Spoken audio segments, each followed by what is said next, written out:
ទ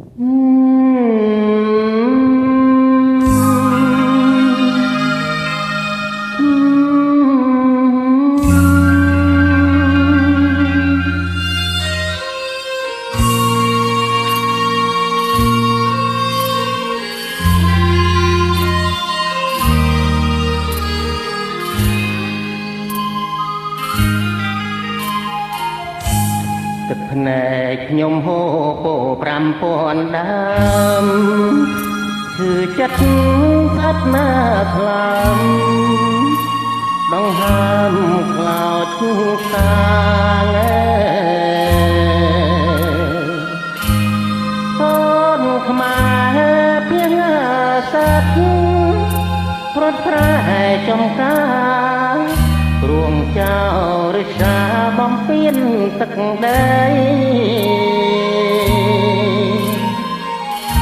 អាសូររាខ្មែរវេទនាយូរហើយ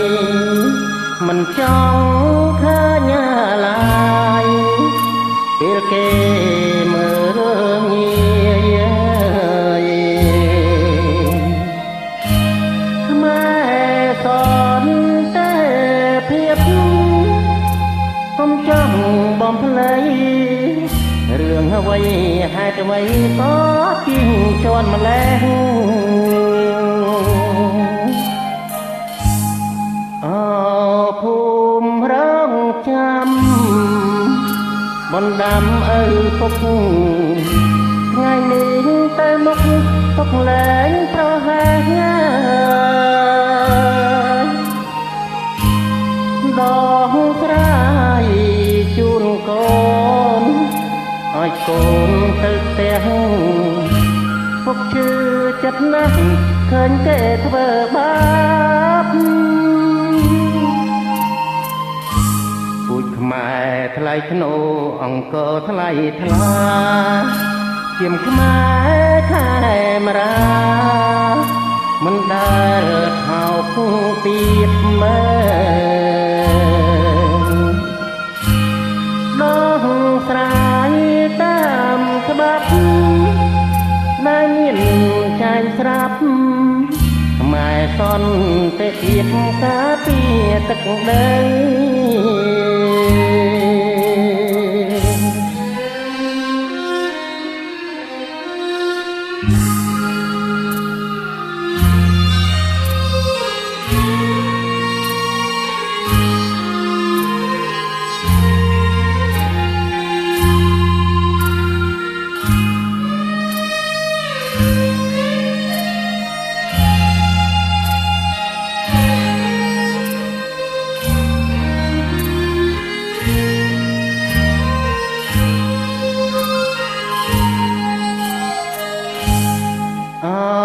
ភូមិរងចាំ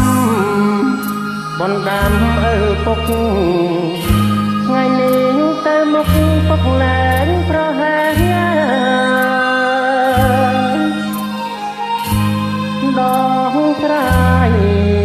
ជូនកូនឲ្យកូនទៅផ្ទះពុកឈឺចិត្តណាស់ឃើញគេធ្វើបាបពូជខ្មែរថ្លៃធ្នូអង្គរថ្លៃថ្លាជាមខ្មែរខែមរាមិនដែលថោកទៀតមើលដងស្រាយតាមច្បាប់ដែលមានចាញ់ស្រាប់ខ្មែរសន្តិភាពការពារទឹកដី